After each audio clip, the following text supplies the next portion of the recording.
قمری کیلنڈر کے اعتبار سے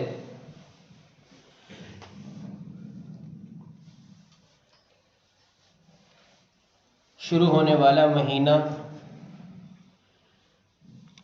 رجب کا ہے۔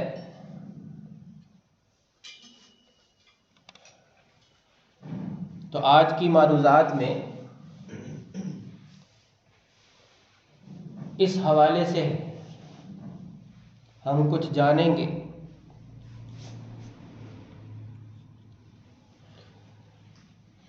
جو آیت میں نے آپ کے سامنے تلاوت کی ہے 10ویں پارے سورہ توبہ کی، اس میں اللہ جل شانہ کا ارشاد ہے کہ جس دن سے اللہ نے آسمانوں اور زمینوں کو پیدا کیا،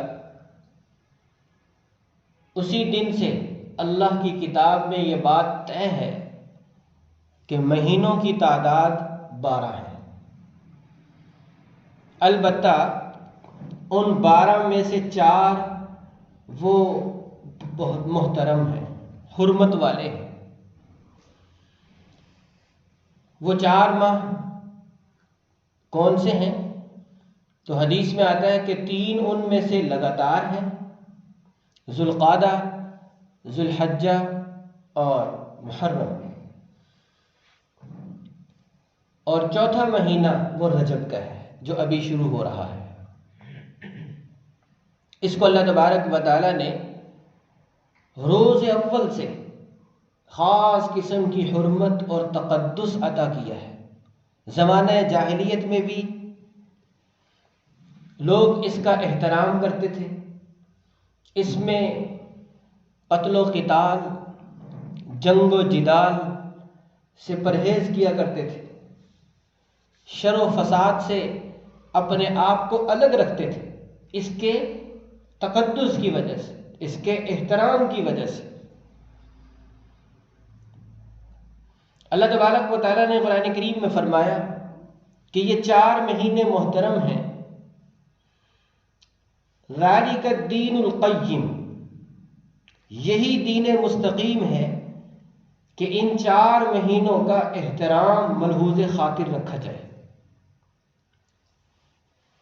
فلا تظلموا فیہن انفسکم، خاص طور پر ان مہینوں میں اپنی جانوں پہ ظلم مت کرنا۔ یہ اللہ جل شانہ نے ارشاد فرما کر ہمیں متوجہ کیا کہ اللہ تبارک و تعالیٰ کے جتنے احکامات ہیں، شرعی اعتبار سے جتنی چیزیں فرض اور واجب ہیں، پورے سال میں ہی ان کو ادا کرنا چاہیے، لیکن ان حرمت والے مہینوں میں خاص طور پر اللہ تبارک و تعالیٰ کے احکامات کو بجا لانا چاہیے۔ اور جن جن چیزوں سے اللہ تبارک و تعالیٰ نے منع کیا ہے، انسانوں کے لیے انہیں ناجائز اور حرام قرار دیا ہے، سال بھر میں ان سے اپنے آپ کو الگ رکھنا چاہیے، لیکن ان حرمت والے 4 مہینوں میں خاص طور پر اہتمام کے ساتھ اپنے اوپر کنٹرول کر کے اپنے آپ کو گناہوں سے الگ تھلگ رکھنا چاہیے۔ تو فرمایا فلا تظلموا فیہن انفسکم۔ اور یاد رکھیں کہ جب کسی وقت کو، کسی دن کو، رات کو، مہینے کو اللہ جل شانہ کی جناب سے خاص فضیلت عطا کی جاتی ہے، تو پھر وہاں 2 چیزیں ہمیں یاد رکھنی چاہیے۔ ایک یہ کہ نیک اعمال کریں گے تو نیکی کی قدر بڑھ جائے گی، اجر و ثواب کئی گنا بڑھا دیا جائے گا۔ اسی طریقے سے اگر خدا نخواستہ ان مبارک اوقات میں گناہ کا ارتکاب کیا جائے گا،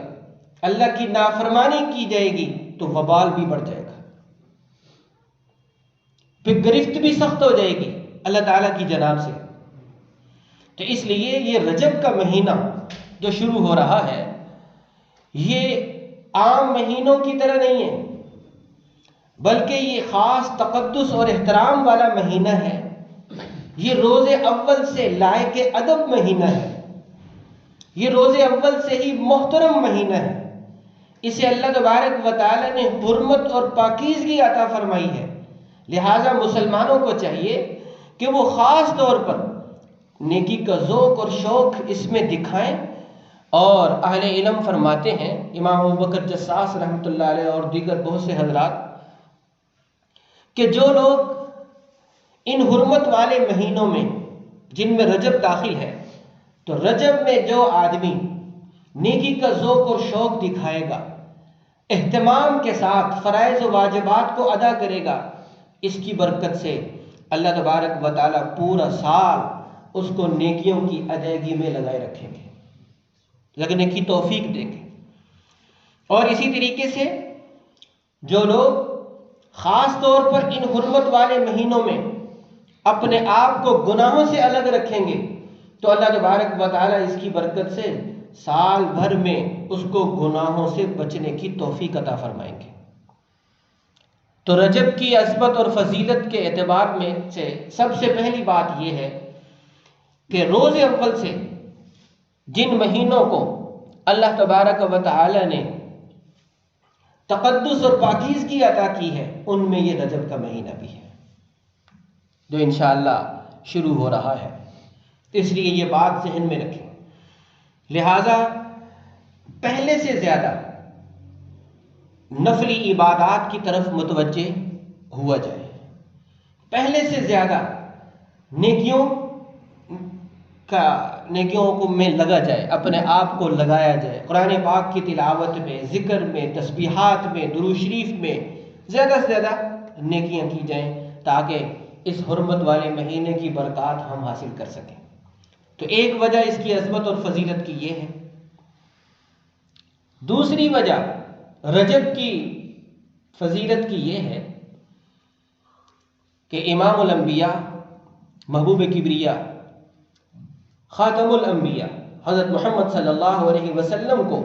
اللہ تبارک و تعالی نے اس مہینے میں معراج نصیب فرمائی تھی۔ معراج کیا ہے؟ اللہ جل شانہ کی قدرت کا وہ کرشمہ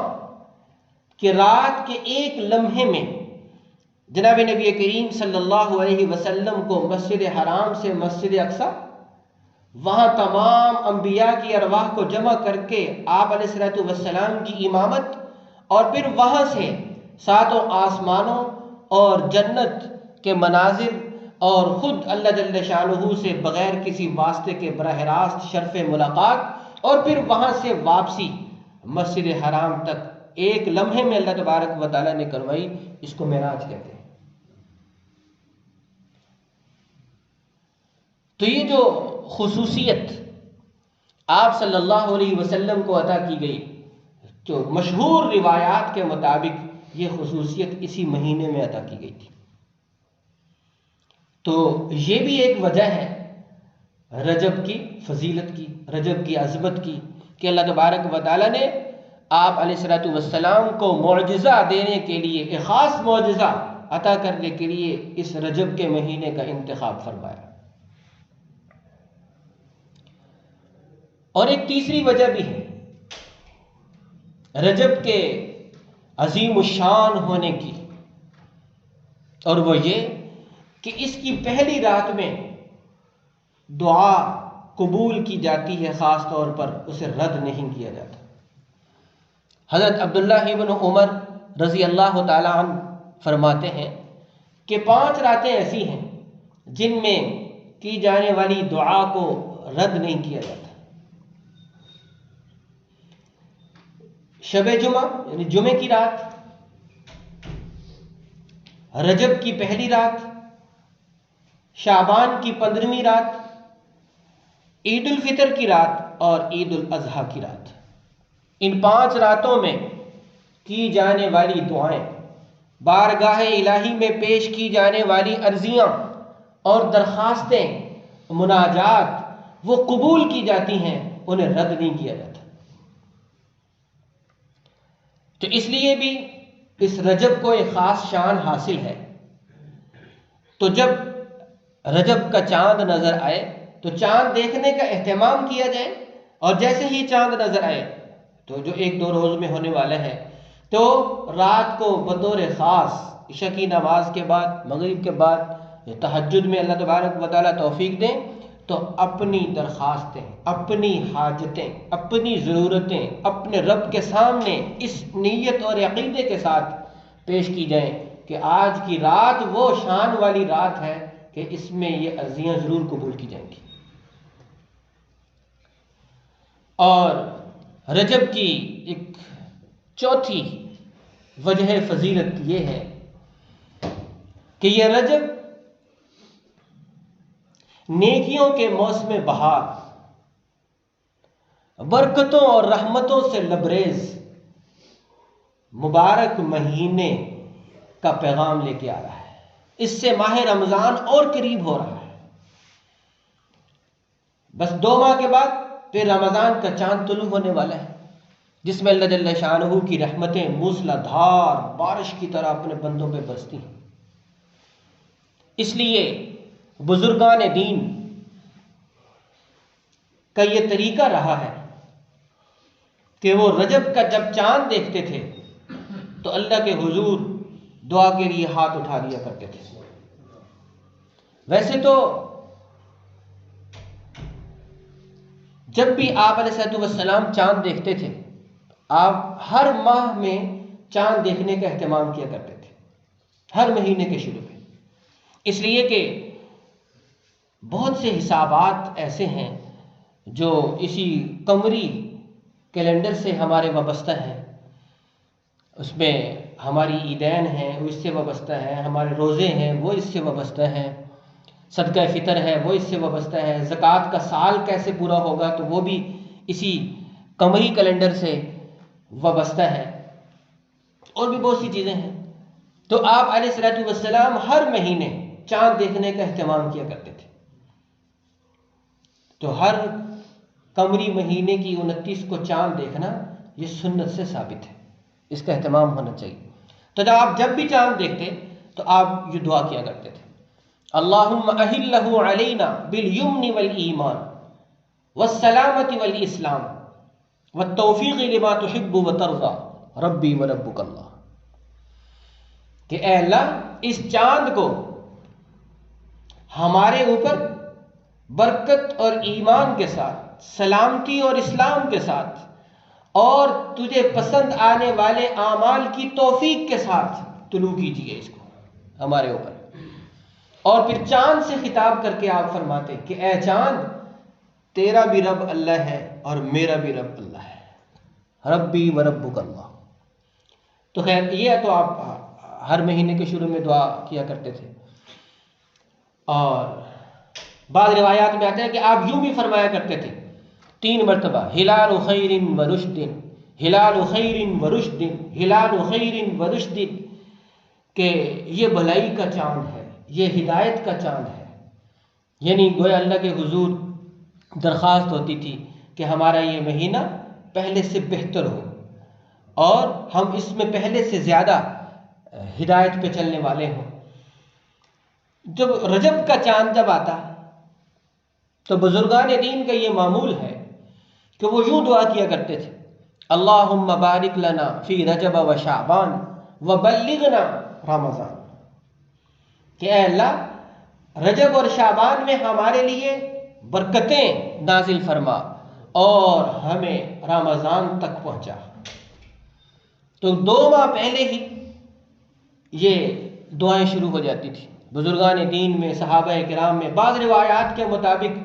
خود جناب نبی کریم صلی اللہ علیہ وسلم سے بھی یہ دعا ثابت ہے کہ یہ دعا کی جاتی تھی۔ گویا کہ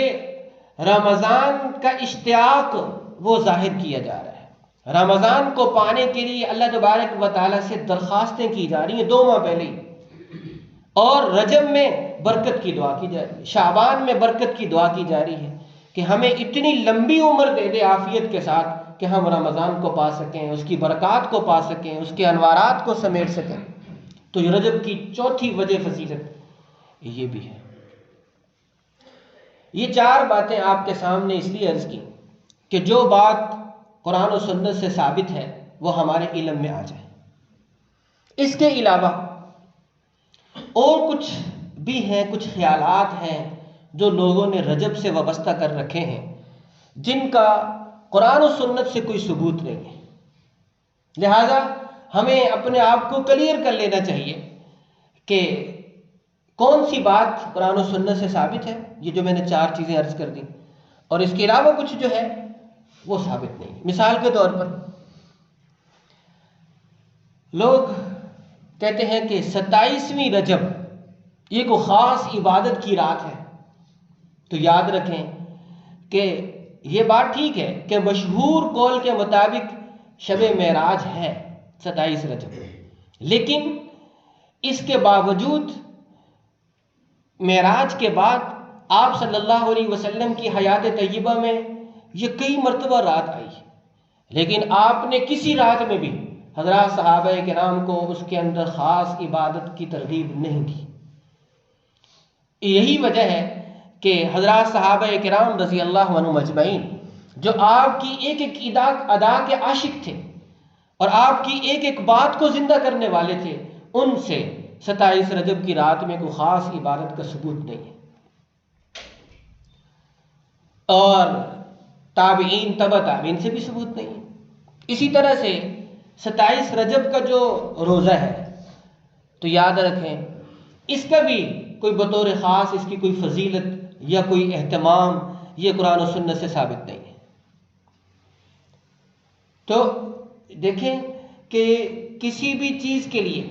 کسی بھی چیز کی فضیلت کے لیے شرعی دلیل کا ہونا ضروری ہے، اور وہ شرعی دلیل موجود نہیں ہے۔ اسی طرح سے